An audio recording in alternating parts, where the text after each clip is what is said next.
Welcome back, everybody, to episode 8 of the Arch City Poker Podcast. My name is Tony. Alongside Nick, we're about 10 days out from Christmas. How are we doing on this holiday season? Doing well. Excited to discuss bluffing in general. I think that's something that a lot of you struggle with, so hopefully we can help you out. Yeah, we're going to be covering the topic of bluffing today, and it's a situation and a scenario that you'll see on TV, you'll see in card rooms, you'll feel like everybody's aggressive or everybody bluffs.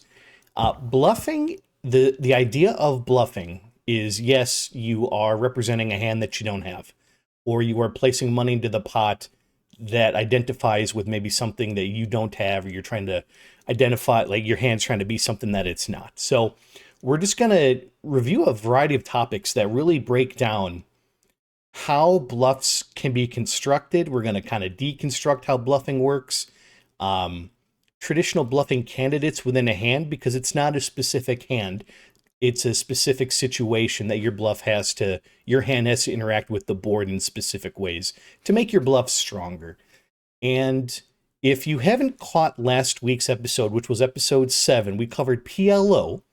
And go ahead and take a look at our YouTube videos, and you're going to see the variety of content that we have there from the Arch City Poker Podcast library, covering a lot of great topics: the mental game of poker, PLO, 3-betting, pre-flop, post-flop, turn, river, you name it. We're kind of doing all the greatest hits. We're kind of knocking them out one by one. And we're trying to cover topics that apply to everybody at every game and every environment. And if you're the first listener, the first time listening to this podcast, go check out archcitypoker.com. We have tons of great content in the form of modules, which are like learning tracks to help guide you in your path of development.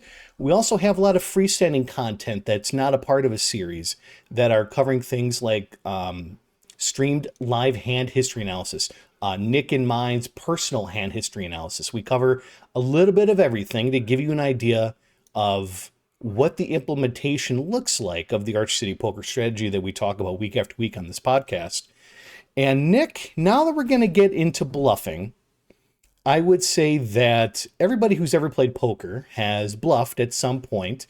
Now, whether or not they did it correctly is up for debate. But at Arch City Poker, when we're going to develop our players and we're going to say, hey, these are the ways we want you to think about bluffing and the way to think about bluffs. It's kind of a big topic, but when we just kind of strip it away, we look at the bare bones, like, what are we trying to accomplish with a bluff? What are just some of the things that you think about when you're deciding whether or not to bluff, or even if you can? Yeah, I think the way that I have always thought about bluffing in general is kind of depends on maybe like what level your opponents are at as far as like skill level. If I knew I was playing against a really good player or thinking player, then the whole concept of bluffing revolves around being able to represent hands of value. And you're obviously trying to get your opponent to potentially fold a better hand. Now, as far as the live low stakes poker environment is concerned, it really, like, if we take it to that level where it's like, what are we representing that our opponent is thinking about, that's probably taking it a step too far. Really, in reality, we just have to think about where our opponent is in their range, like how strong or weak is their hand that they're holding. And if it's a situation where, we think we can get them to fold a hand that's better than ours, regardless of how good it is, then that's where I would start as far as trying to construct like a bluffing range, if you will, and even like taking it a step. I was going to say a step further, but I would say like maybe a step back where we just get really exploitative, really simplified, as we try to do for you guys over at archcitypoker.com, where, it's like if I think my opponent is kind of weak and I think I can get him off a hand, it doesn't really matter what I represent, then I'm going to try to bluff him. And, later in this episode, we're going to get into like types of bluffs or blockers and all that. But I think at the end of the day, if I think I can get my opponent off of a hand by just doing some really good hand reading myself and understanding how capped or uncapped they are, when to pull the trigger, when not to pull the trigger. It's kind of a dance, if you will, and the more often that you get these live reps in, the easier it will become for you guys. And I've said that for many different, or I guess many different topics that we've discussed over these 8 episodes now of this podcast. But yeah, Tony, I mean early in the hand, if we're just gonna like talk about it from the most general perspective, like on the flop is where you're gonna have your most bluffs. Theory would dictate that you have 2 bluffs to every 1 value hand. Um, Turn would dictate that you'd be at a 1-to-1 ratio. River, you would then have 2-to-1 value to bluff. But we're leaving probably too much money on the table and or are burning too much money by running too many like balanced or GTO lines. So you're going to have more bluffs early on. As the hand progresses, you'll start to likely polarize and you'll have less bluffs, but your bluffs will be more impactful. Obviously, once you progress through the hand from flop to turn to river, of course. But yeah, Tony, I think a lot of guys where they get in trouble, they either bluff too little, like too infrequently, or they bluff too frequently in the live low to mid stakes games. From what I can tell in my career working with the students that I've worked with, especially in No Limit, they usually aren't in the middle of that where you should be. Now, are there going to be spots where we find certain opponents, certain rooms, certain times of the day in the room where you can significantly overbluff, and that's the way you go about making the most money at that table? Sure. Could there be other times where you should really bluff very rarely and you're just taking opponents or at the table to value town? That could be the case as well. But yeah, like I said, it's a little bit of a dance. You'll have more bluffs early on in the hand, and you don't need to take it to the level where like what am I representing? Like that's reserved for the rarest of times against better opponents. Yeah. Yeah, I think you hit the nail on the head. The first consideration that I make mirrors exactly what you said, which is the villain type matters when I'm making a decision to bluff and how I'm going to approach a hand. And we talked about this in our pre-flop stuff, a little bit of the 3-betting stuff, where we're not 3-betting everybody with the same hands because different villains indicate or dictate that we kind of have to take different lines, because if they're nitty, then they're just not opening enough with their bad hands. With just us 3-betting wide doesn't make a whole lot of sense.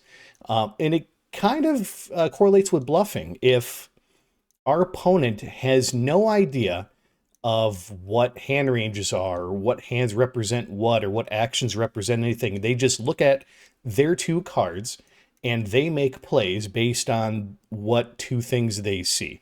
If they see aces, it doesn't really matter what we do. They're usually just going to get it in pre-flop. On the flop, they're just going to try to get all their money in. If they have a hand like ace king, maybe they're a little more timid, but they're pretty call stationy pre-flop. Maybe they'll call 3 bets pre-flop. So when I'm deciding to make a bluff, or I'm trying to determine whether or not my opponent could even fold, if I'm going to decide if I'm going to make a bet. And in addition to that, we have to evaluate from pre-flop going all the way through the flop, which is, what did we do pre-flop? Did we cold call? Did we limp? Which we shouldn't be limping, but did we cold call? Did we limp? Did we 3-bet? What action did we take? And if we did something like 3-bet, and a very loose kind of basis, what does our opponent think 3-betting means? Right? Because not a lot of people 3-bet in these live low stakes games. So 3-betting for a lot of people is aces, kings, queens, ace, king, maybe jacks. That's stretching it a little bit. But for us at Arch City Poker, I mean, we don't recommend this for everybody, but depending on who the villain is, in late position, I might be 3-betting with 6-8 suited, with 9-jack suited, with king 10 suited. I might be attacking somebody who's under the gun with ace, ace 5 suited is usually is almost a mandatory 3-bet, but I might even make that range a little bit longer. So the villain type really matters. And if we don't think that the villain pays attention to that kind of stuff, it kind of means that we just have to evaluate what actions they take on the flop. And do they check fold a lot? Do they check call a lot? And that just might mean against that specific player, they're just not a good candidate to do that kind of stuff with, because you're diminishing the level of fold equity that you have, which means that your bluffing attempts aren't nearly as profitable against somebody who can think, and has an idea of what hands represent what. And Nick, if you were in a hand, and if I had to say, we're going to just kind of construct a bluff, and before I just kind of make this really big question for you, and it's got a million different answers, I would say that we can do something like, because I'm curious as to like what you're going to, like how you would build a bluff in your head. And to kind of give you a real quick example, just so kind of put us on the right path here. If I'm three betting somebody with like 4-5 suited, they opened to 15 under the gun, I made it 45 with 4-5 of hearts, and the flop is ace XX, right? The three betting obviously is going to put a lot of ace X in our range. And does our opponent know that? So for me, like constructing a bluff, that's kind of how I would kind of jumpstart it, which is identifying what my hand wants to do pre-flop, understanding what the board texture is based on what my pre-flop action was, kind of regardless of what my actual hand is. But like that's how I get into constructing a bluff. When you think about taking a hand and maybe making it aggressive even on a board that we didn't quite connect with, what are you thinking about? Or what are some of the steps that you take to maximize your fold equity in any given spot? That's a big question, but we got there. Yeah, I can. I'll actually. So let's start with. I think if you guys go back and you haven't watched a lot of the No Limit episodes, we cover the difference between dynamic and static textures, and that's where you can kind of begin, no matter if it's a single raise pot or a 3-bet pot.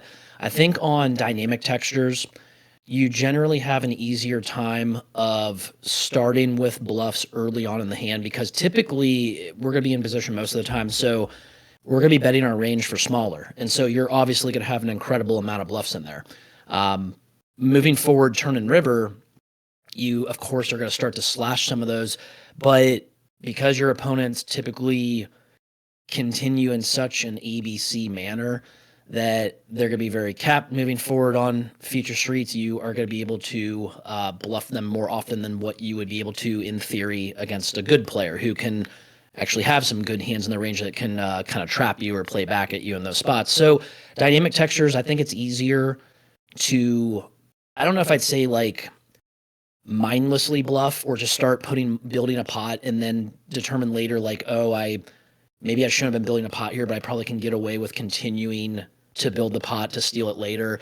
I think static textures, kind of like the one that you mentioned, Tony, where like a lot of the ace XX boards, king XX, etc., like those are ones where you need to know early on if you're going to have enough room post flop as far as stack depth to be able to run a bluff over multiple streets. Now, it doesn't mean that once you guys start a bluff, you have to always continue it.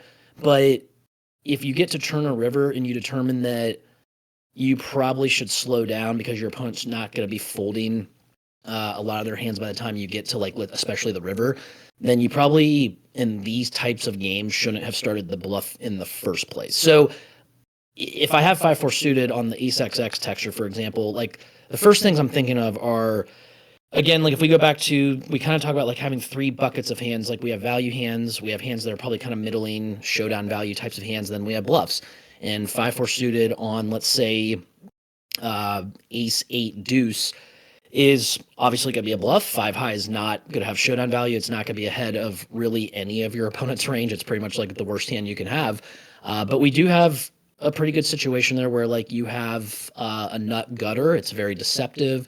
If you bet now, you might not get your opponent to fold a lot of their range, especially if we're betting like smaller to start. You could start betting a little larger, as we like to recommend on a lot of the static boards. Even if it is a 3-bet pot, it doesn't have to be pot or greater because we already have so much money in there. But the point is, guys, like if just in a vacuum, if I'm thinking like is 5-4 a good candidate here? Yeah, because it obviously doesn't have showdown value. Like I said, you can get your opponents to fold better hands like pocket 8s, pocket 9s, pocket 7s. They'll have a lot of those if I mentioned, as long as they don't have sets there. I don't remember what the board I said exactly was, guys, but you get the idea. So I think that I always like to start like what bucket is my hand in? And Tony, I can actually use an example from a hand I played literally today. I think I texted you about this. This was like a very deep stack spot. It was kind of like a classic live low stakes poker spot. So funny enough, my opponent raised to 10 under the gun in a 1-3 game. I did have 5-4 suited. I had 5-4 spades, and I made it, I believe, 30 or 35. I can't remember exactly. Probably 35. Next to act, he had been. I had reason to believe he was opening a lot wider than I thought he was earlier in the session. I had been pretty active, but I don't know if he thought I could have like a ton of weaker hands here. Well, anyway, so he calls, and we're infinitely deep. SPR is like over 20, I think, and flop comes 7-7-3 rainbow. So I flop the gutter. It's a similar scenario to the ace XX, but this one's like, it is more of a static texture, but it's a little different in the sense that, you know, the overpairs still remain the nuts very often in a spot like this. Any big overcards that come often do give better top pair or better hands in general. If like a pocket pair becomes a full house, of course. But you know, when he checks to me, what category is my hand in? What bucket of 3 buckets? Well, clearly it's not a value hand. Clearly it doesn't have showdown value, so it's a bluffing candidate. And I was going to bet everything anyway, but it's good to know what bucket your hand's in. So I put in a bet a little bit larger because a lot of times on those lighter textures, we can bet larger in those spots. So my opponent calls, turns a jack of spades, so it brings in backdoor flush draw for me, brings in an overcard to a lot of the pocket pairs that he would have check called with. So he checks. I bet quite large. I think it was close to pot.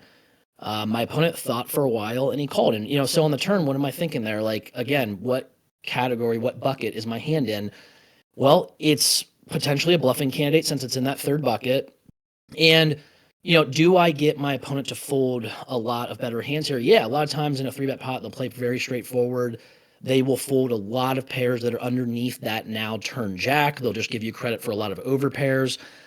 Even if they don't and they're kind of iffy on where you could be, like meaning they think you might not have it, there's a lot of leverage in that turn bet. Like they'll have to think to themselves, well, you know, if I call here, I'm probably facing a river, like a massive river barrel a lot of the time. So there's a lot of pressure there applied to them.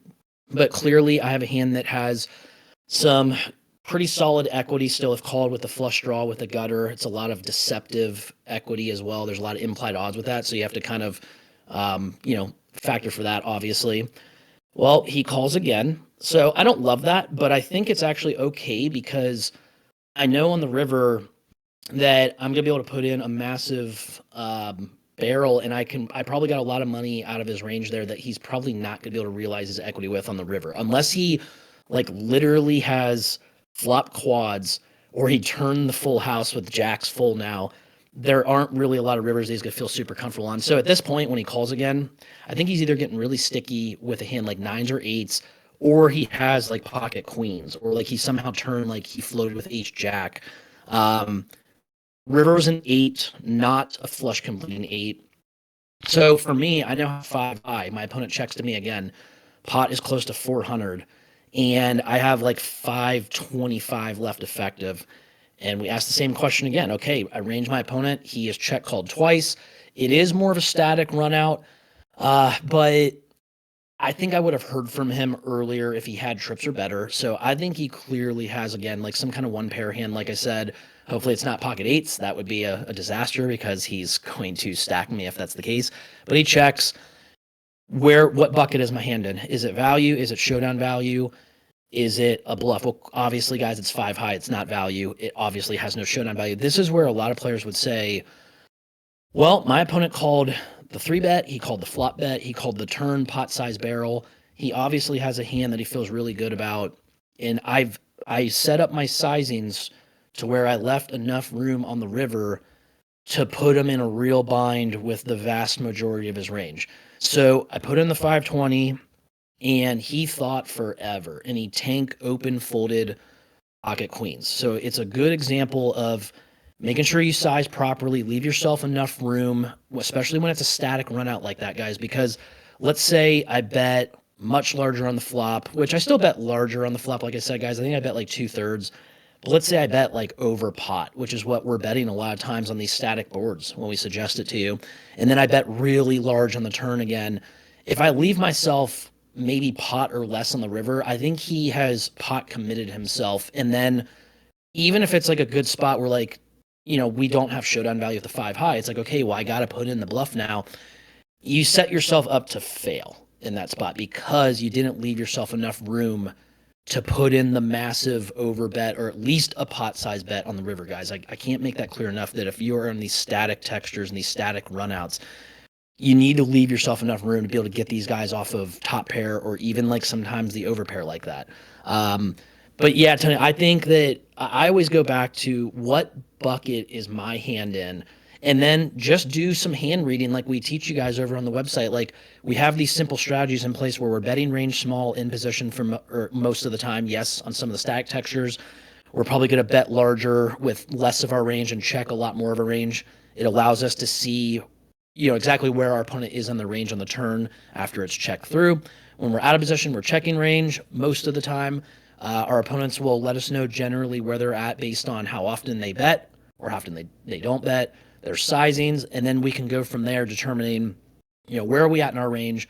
What kind of hand do we think our opponent has? If we think he's weaker, we want to always pounce on that every time because our opponents are not going to be good enough to really play back at us and really to counter us and defend optimally, guys. So whenever you smell any kind of weakness, if you guys think that you don't have a hand that has value or showdown value and it's a pretty good bluffing candidate, you probably, when in doubt, want to lean towards that aggression and put yourself in a position to succeed by bluffing. And if you're going to have to run a multi-street bluff like the hand history review that I just gave you guys, make sure that you do some semblance of planning the hand out so that you leave yourself enough room over multiple streets if need be. And, like we said, Tony, is it important that at that point I'm able to represent some value if we want to think about that? Yeah, like on the river, I'm saying I have at least the overpair, possibly sometimes better than that. And then, what bluffs am I representing? That's a real big one, Tony. Is like I think even though we have mentioned in this very episode that we generally just need to know kind of where our opponent is, and then just go from there. Like we don't need to probably take it a step further than that. But if you get in these really big spots where the money is absolutely like I've always said, guys, like it's absolute dollars, like real dollars to these guys. Like there's hundreds being thrown in there. Like I just put in a $525 bet on the river in a 1-3 game. I mean, that's like a massive amount, guys. So at that point, no matter how inferior you think your opponent is, if you don't think he's much of a thinking player, at that point, probably before then, they're likely trying to figure out what you have and not just thinking about how good or bad their hand is. So at that point in the river, I thought to myself, this is a spot that like nobody bluffs. It's really hard to have a lot of bluffs here. And those are the spots, guys, where you want to bluff as much as you reasonably can because obviously there's going to be more fold equity in those spots and that will make your bluffs more profitable. Yeah. I mean, it's a good line. I would, what was the board? Like 3-3-7 Jack, 7-7-3 7-7-3 rainbow, Jack, Jack of spades turn, and then eight on the river. like hearts on the river. Yeah. So like when I think about hands that I've played, and I'm sure people listening have been kind of in the same boat, they may have maybe barreled the flop or bet the flop because maybe they feel like they had to, or like they're c-betting or whatever the case is. And then they're going to do a pretty big barrel on the turn, which I think a lot of people are probably capable of.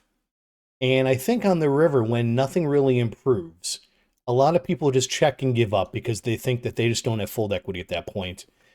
And I would guess in like a lot of circumstances, I mean, I know he had queens in that specific hand, but he also could have had tens. He could have had nines, and they all would have played the exact same way. But like, how many times have people listening checked the river and got shown pocket nines?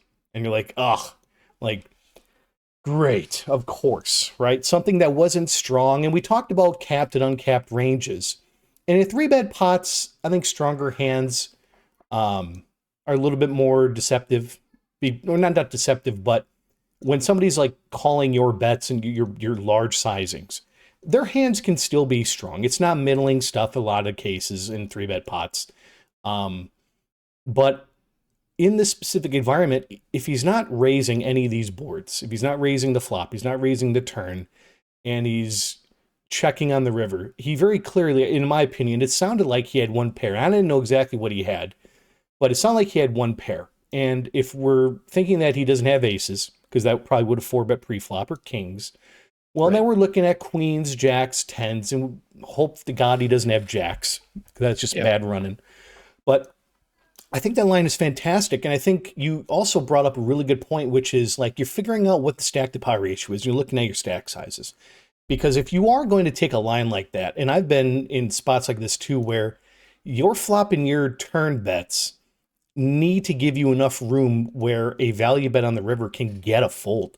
If you're leaving, if there's 500 in the middle and your opponent has 300 in his stack, he's just going to be like, well, if you got it, you got it. And he's going to put his money in and you're going to be shown queens. And you're like, he shouldn't have called that. Yeah. So I think in a lot of circumstances, you were able to like correctly identify kind of where the strength of his hand was. And it doesn't matter so much that he called the turn because we know what we're going to do on the river. As long as it's not, I don't really know what a scary card is. Probably like a third 7 would have been pretty nasty. Right? I think board pairs. I actually thought specifically a queen would be really bad. I didn't love an 8, but I felt like 8s and 9s would fold the turn quite a bit. So I Yeah. wasn't as concerned about the 8, but I thought a queen, a 10, and then as you mentioned, it would be rarer, but a third 7 would be definitely rough. Yeah. No, that's a really good line. It's a line that I take a lot. And for those listening, you're oftentimes not going to have an opponent who's so deep stacked, and they might Yeah. only have $200, $300, $400. And if we're going to start the hand with a 3-bet, it's already going to diminish what the stack to pot ratio is off the bat. And that's also kind of why in the previous 3-betting video, we talked about how we do a lot of overbet jamming on the turn.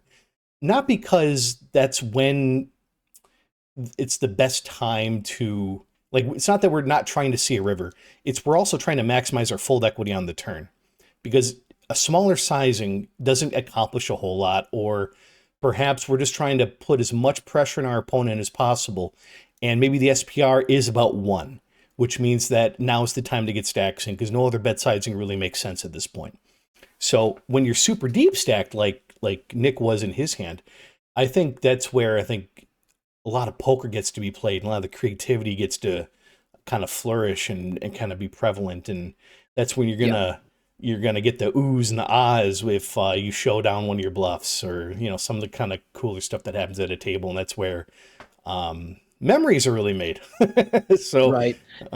yeah. Yeah, and to interject, I'll say, like, just to add on to your point, Tony, that Tony's right, guys, as far as like you're not gonna have the majority of the time you're not gonna have 3-bet pots where you guys have an SPR well over 12, right? Like ours, this was a very like a I wouldn't say very rare, but this is a rare spot today. But in general, your stack to pot ratio probably is gonna be somewhere between 3 to 5. And when that's the case, there are adjustments we can make. We talk about this over on the trading site over at archstatepoker.com. But like, for example, Tony mentioned you might bet flop and then you could have some overbet jams on the turn. That could be especially true from out of position. If you're in position, it often pays to actually drag the hand out over 3 streets and apply as much pressure over as many streets as possible. So like you could start like in that scenario, let's say instead of the SPR being as high as it was, let's say it was like 3.5 or 4.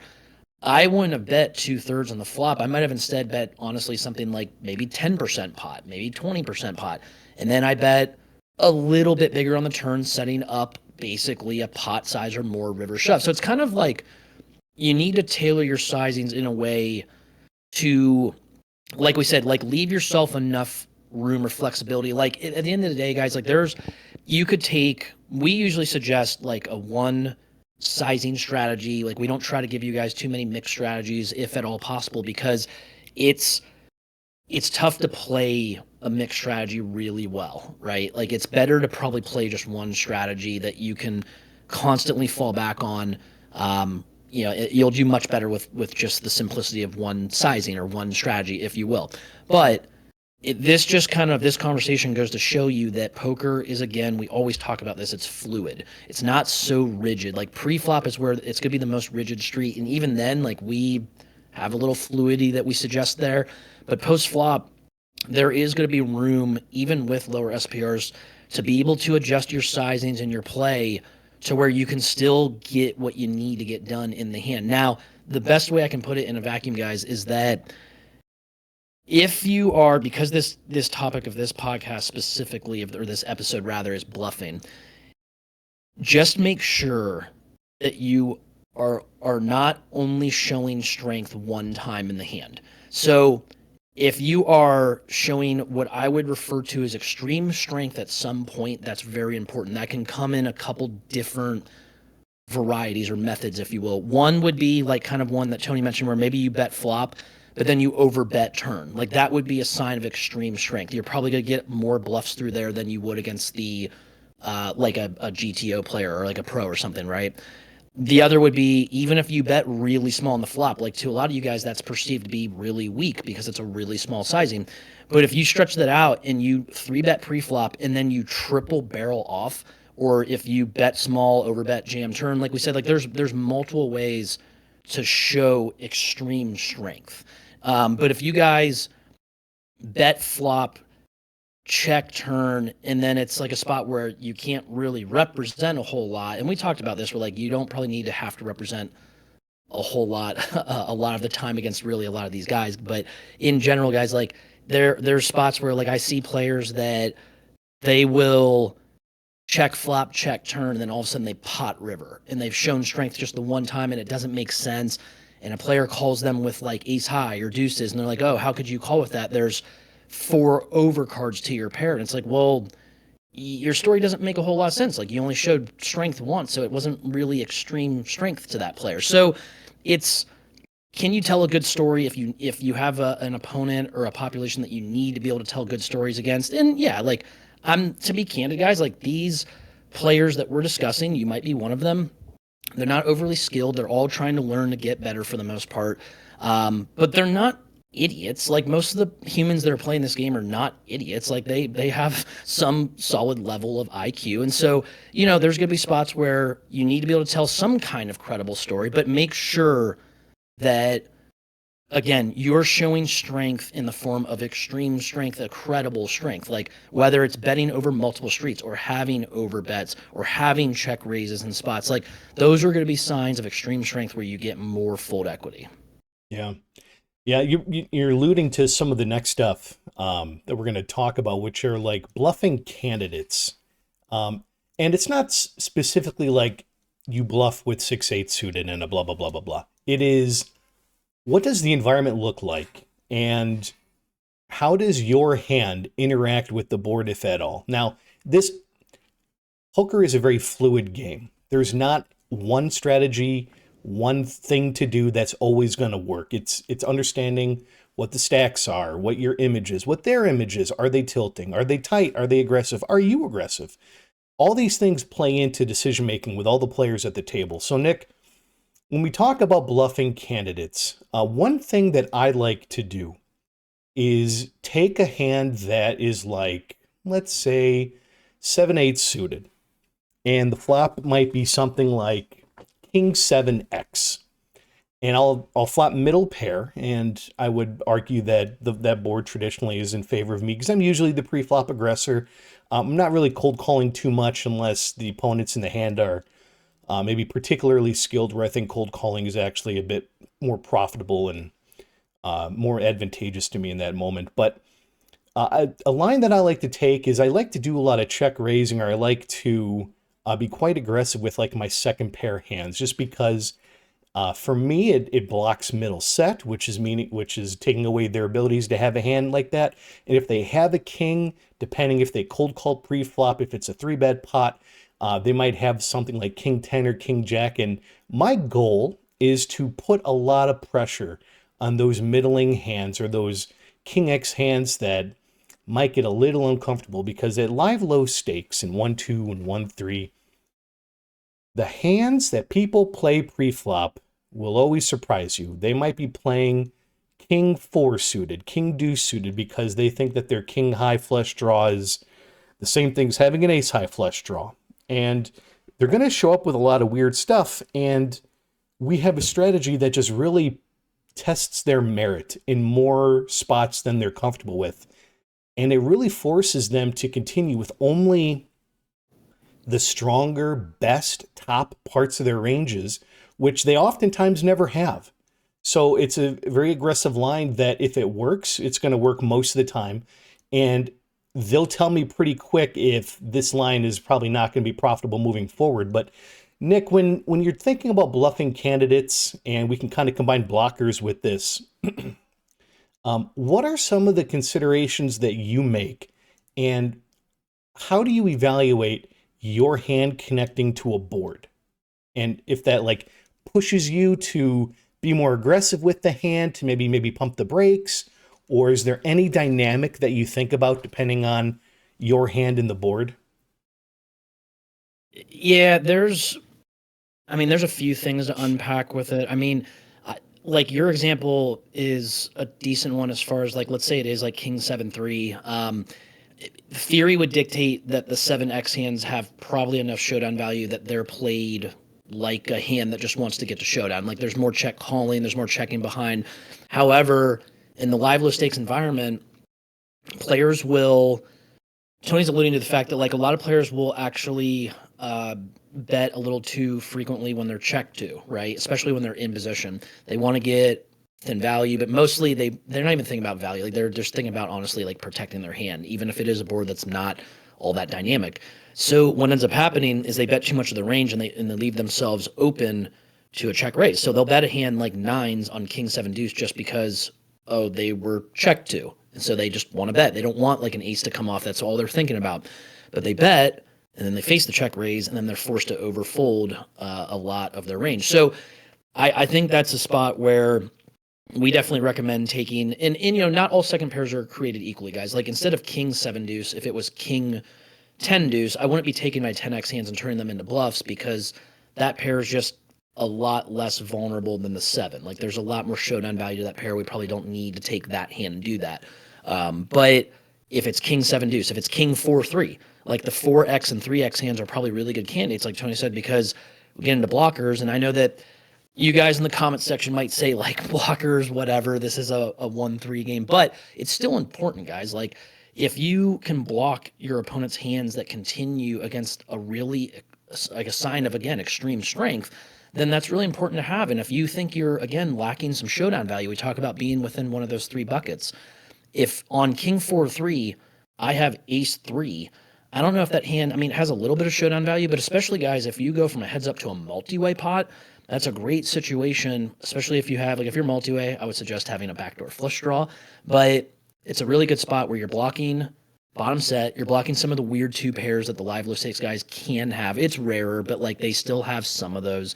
But the point being, you can take hands that are traditionally to a lot of you guys like check call hands and you can start playing those more aggressively. Now, as far as answering the question regarding like whether I connect to a board or not, yeah, that's important too, because that kind of goes hand in hand with blockers, guys. So like, let's change the board a little bit to, let's say something like, let's say Jack 10-4 with a suit. A lot of you guys will just naturally go to the flush draws and the straight draws. And yes, like a lot of those can be bluffing candidates, but you got to, again, keep in mind what kind of bucket is your hand in. Do you have showdown value? So like on Jack 10-4, let's say it's Jack 10-4, spade, spade, heart, and you have ace, king of spades.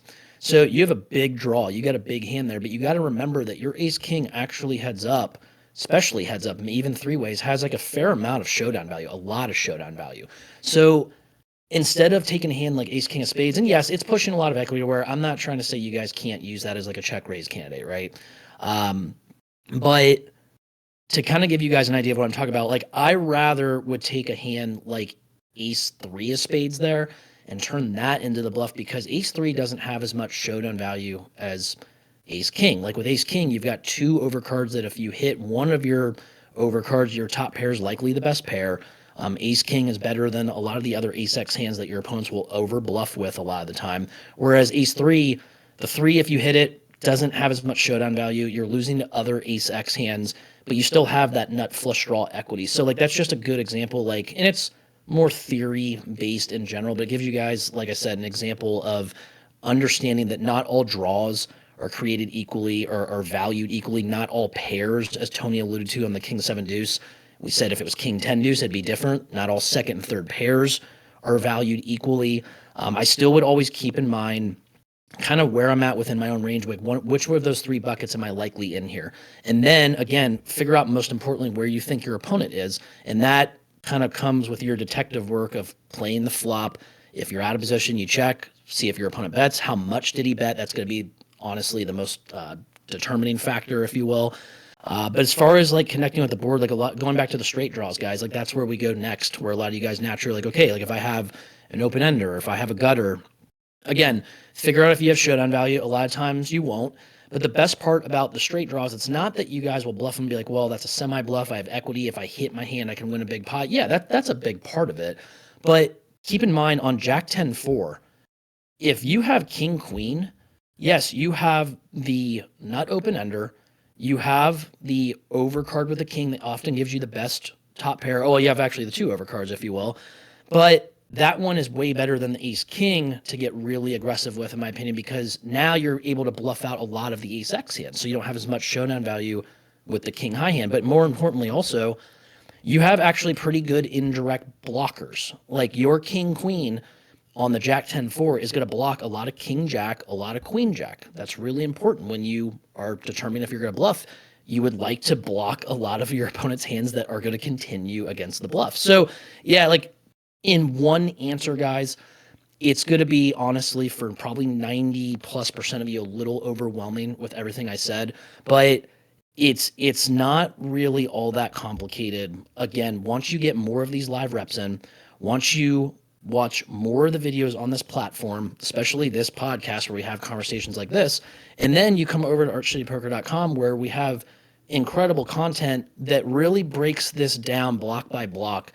I've said many times before, in almost a paint by numbers method so that you guys can understand it in a really simplistic way and you can apply it to the very next session that you're going to play within. So yeah, Tony, I think connecting with the board is relatively important. Like a lot of times it's going to go hand in hand with having equity to fall back on if you're called, but also having some kind of blockers, whether they directly block something like on the King 7 deuce, or if they kind of indirectly block something where you have like the straight draw on the Jack 10-4. There are many different examples we could go over, but I think the most important thing is, guys, like just make sure that, again, if you're ever in doubt, fall back on how strong do I believe my opponent is? Figure that out first and foremost. Then figure out which bucket your hand resides in your own range. And from there, it's going to be hard to make serious mistakes. I'm not saying that you guys aren't going to make mistakes a lot of the way or along the way if you're a novice. You're going to. I did plenty of times throughout my career. I still have spots where I'm like, you know what? That was probably a good line, but it probably could be better, whether it's sizing or whether I didn't pull the trigger on a bluff in the spot. And I learned more about my opponent and maybe I change what I do against that person the next time. Tony's made plenty of his own mistakes. Like every player will. We're humans. We're not bots. We're not going to be playing GTO like the computer will, because if you do, you're quite frankly not playing correctly in these types of games. So yeah, it's make sure you have some kind of connectedness with the board. But if you think your opponent's super weak and you think there's an incredible amount of fold equity, blockers and connecting with the board, that doesn't really matter all that much. There's plenty of spots where I've taken complete air and I just knew my opponent would very likely fold to a raise or to a check raise, and I take that pot. Again, figure out where your opponent's at. Figure out where your opponent's at, decide where you're at within those three buckets in your range, and then pull the trigger from there. Yeah, great information, Nick. I mean, my goodness. And yes, I've made a lot of mistakes as well. And if you're watching all these videos and you're really elevating your game, you're going to find yourself likely turning into a more aggressive player than maybe you previously were before you started watching. And as it's supposed to be, you're going to find yourself in a lot of spots where you're like, I need to bet here. And you're going to kind of learn a little more nuances as to maybe what sizings to take and Maybe we like I can't tell you how many hand histories I've reported to Nick where it was the right line against the wrong person.